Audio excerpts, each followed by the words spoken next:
समझ में नहीं आता कि आप जनता का विश्वास जब आप खुद अपने ही सरकार, अपने ही प्रशासन के खिलाफ मुख्यमंत्री होने के बावजूद आप अगर सड़क पर उतरती हैं तो क्या आप जनता को विश्वास दिला रही हैं न्याय का, या उनके भीतर एक डर का माहौल आप पैदा कर रही हैं? ये कहीं ना कहीं ममता बनर्जी जी की एक मुख्यमंत्री होने के नाते कमजोरी को दर्शाता है। ये समझ के परे है कि एक राज्य का मुख्यमंत्री अपनी ही सरकार, अपने ही शासन, अपने ही प्रशासन के खिलाफ सड़क पर उतर जाता है, तो ऐसे में यह आपकी कमजोरी को दर्शाता है। ये दर्शाता है कि संभवतः आपके हाथ में भी अब अपने राज्य की व्यवस्था,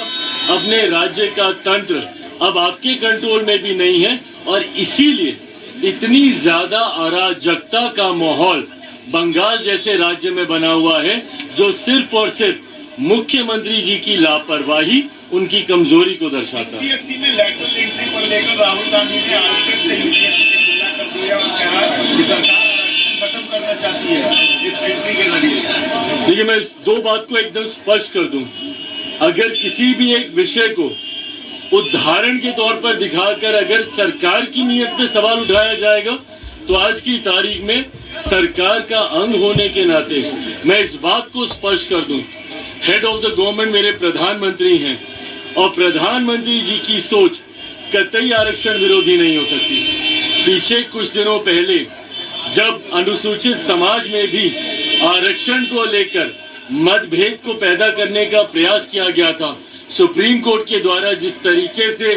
उसमें अलग अलग प्रावधान बनाए जाने की बात कही गई थी, उस पर भी मेरे प्रधानमंत्री ने स्पष्ट तौर से कहा था, और ये कैबिनेट की मीटिंग में ही इस बात को कहा गया था कि आरक्षण को जिस तरीके से बाबा साहेब भीमराव अंबेडकर ने जो प्रावधान बनाए हैं, वही प्रावधान वैसे ही लागू रहेंगे। आज जिसका आप जिक्र कर रहे हैं, दूसरी बात ये, पहली बात तो सरकार की सोच पूरी तरीके से आरक्षण के समर्थन में है, प्रधानमंत्री जी की सोच आरक्षण के समर्थन में है। दूसरी बात, मैं और मेरी पार्टी कतई सहमत नहीं है आज जिस तरीके से कुछ पदों के नियुक्तियों के लिए, डायरेक्ट बहाली के लिए सीधा वहां से डिमांड्स मांगी गई है, जिसमें आरक्षण का ध्यान नहीं रखा गया है। इस बात के मेरी पार्टी भी पूरी तरीके से खिलाफ है।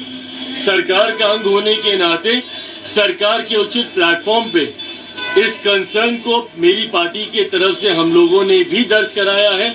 आने वाले दिनों में भी इसके ऊपर मजबूत आवाज हम लोगों की तरफ से उठाई जाएगी। कोई भी सरकारी पद की नियुक्ति अगर निकलती है तो उसमें आरक्षण के प्रावधानों का ध्यान रखा जाना जरूरी है। अनुसूचित जाति, जनजाति, पिछड़ा वर्ग का जो आरक्षण